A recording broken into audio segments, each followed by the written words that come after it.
আপনারা অলরেডি দেখেছেন যে জাতীয় সংসদ অধিবেশন শুরু হয়েছে, যেখানে সংবিধান সংস্কার পরিষদ হওয়ার কথা, গণভোটের রায় বাস্তবায়ন হওয়ার কথা, কিন্তু সরকারি দল যারা আছে তারা গণরায় মানছে না।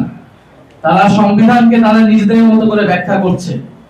তাদের পক্ষে গেলে তারা সংবিধানের পক্ষে আছে, তাদের বিপক্ষে গেলে তারা সংবিধানের পক্ষে নাই। ফলে এই দ্বিচারিতা এবং সংবিধানকে নিজেদের মতো ব্যাখ্যা করার রাজনীতি আমরা কিন্তু আওয়ামী আমলে দেখেছি। আওয়ামী লীগ একইভাবে সংসদকে কব্জা করে সংবিধানকে দলীয়করণ করেছে, সংবিধানকে নিজেদের মতো ব্যাখ্যা করেছে। এই একই কাজ এখনকার যারা সরকার দল তাদের মধ্যেও আমরা এই প্রবণতা দেখতে পাচ্ছি। ফলে যদি সেই প্রবণতা তাদের মধ্যে থাকে, জনগণ তাদের রায় আবারও রাজপথে জানান দিবে। তো সেটার জন্য কি এনসিপি প্রস্তুত আছে? প্লেনগঞ্জ কে একটা মাফিয়া এলাকা হিসেবেই রাজনীতিতে পরিচিত ছিল। এখানকার রাজনীতি, অর্থনীতি নিয়ন্ত্রণ করত বিভিন্ন গডফাদার এবং মাফিয়ারা। এবং সেই মাফিয়া গডফাদাররা 5ই আগস্ট গণ অভ্যুত্থানের মাধ্যমে পরাজিত হয়েছে, দেশ থেকে বিতাড়িত হয়েছে, পলায়ন করতে বাধ্য হয়েছে। এখন আমাদের সংগ্রামটা হচ্ছে এই নারায়ণগঞ্জের রাজনীতি, অর্থনীতিকে নারায়ণগঞ্জের মানুষের জন্য তৈরি করা। এইখানকার রাজনীতি যাতে নারায়ণগঞ্জের মানুষকে উপকৃত করতে পারে, সাধারণ মানুষের পক্ষে কথা বলতে পারে, এইখানে যাতে নতুন করে কোনো গডফাদার এবং মাফিয়া তৈরি না হয়। নারায়ণগঞ্জের সন্ত্রাস, চাঁদাবাজি, দুর্নীতি ইত্যাদির বিরুদ্ধে এনসিপি সবচেয়ে দৃঢ় অবস্থানে থাকবে, এটাই আমাদের প্রত্যাশা। জনগণেরও কিন্তু এনসিপি থেকে এবং এনসিপির সহযোগী ছাত্র শক্তি, যুব শক্তি সবার কাছ থেকে এটাই প্রত্যাশা। এবং জনগণের এই প্রত্যাশা কিন্তু আমরা প্রতিফলন দেখেছি জাতীয় সংসদ নির্বাচনে, যেখানে আমাদের 6টা আসন এসেছে, 6টার মধ্যে একটা কিন্তু এসেছে নারায়ণগঞ্জ থেকেই। তার মানে এখানে শাপলাকলির পক্ষে জনগণের রায় পড়েছে, মানুষ শাপলাকলিকে ভালোবেসে ভোট দিয়েছে, নতুন প্রজন্মের প্রতিনিধিকে সুযোগ দিয়েছে।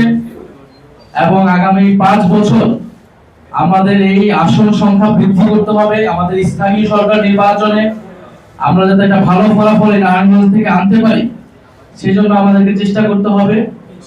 এবং আমাদের যে সংস্কার, বিচার এবং দুর্নীতির বিরুদ্ধে আমাদের যে লড়াই, সেই সংগ্রামটা নারায়ণগঞ্জ থেকেও কিন্তু করতে হবে। এই রাজপথ থেকে আমাদের জন্ম হয়েছে, এইখানে আমাদের জনগণের সাথে আমাদের সেই সম্পর্কটাকে আরো বৃদ্ধি করা লাগবে। এবং আমরা চাই যে নতুন বন্দোবস্ত, নতুন রাজনীতির কথা আমরা বলছি, সেইটা আমাদের প্র্যাকটিসে যাতে, আমাদের চর্চায় যাতে এটা আসে। ফলে নারায়ণগঞ্জ আমরা জানি খুবই ক্রিটিক্যাল এরিয়া, সেইখানে আপনারা সাহসিকতার সাথে সংগঠন করতেছেন সংগঠন, আপনারা এটা অব্যাহত রাখবেন। আপনাদের নতুন কমিটি হয়েছে, সেই জন্য আপনাদেরকে শুভেচ্ছা জানাই। এবং আপনারা নারায়ণগঞ্জে চাঁদাবাজি, সন্ত্রাস, এই দুইটার বিরুদ্ধে আপনাদের সবসময় সরব থাকতে হবে। এখানকার ছোট বড় ব্যবসায়ী যারা আছে তারা যাতে নির্বিঘ্নে ব্যবসা করতে পারে, সাধারণ মানুষ যাতে নির্বিঘ্নে চলাফেরা করতে পারে, তাদের নিরাপত্তা, আইন শৃঙ্খলা, এই জায়গায় আপনাদেরকে সহযোগিতা করতে হবে।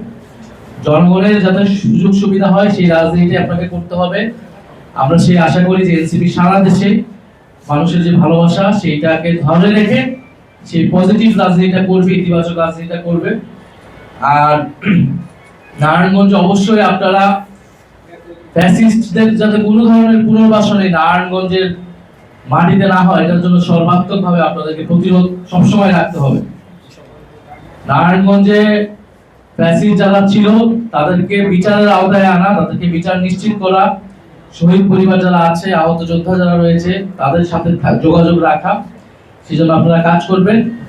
তো আমি কথা বাড়াবো না, আজকে আপনাদের সাধারণ সভা সেটা কন্টিনিউ থাকুক। আমি শুধু আমার শুভকামনাটাই জানাতে এসেছি।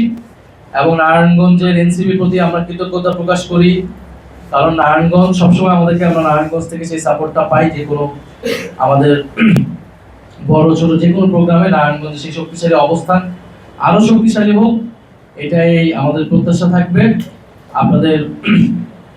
আপনাদের অবস্থান আরো দৃঢ় হোক এবং ইনশাআল্লাহ সামনে আমরা আরো ঐক্যবদ্ধভাবে, আরো শক্তিশালীভাবে এই নারায়ণগঞ্জে আমরা রাজনীতি, এনসিপি রাজনীতি প্রতিষ্ঠা করতে পারবো।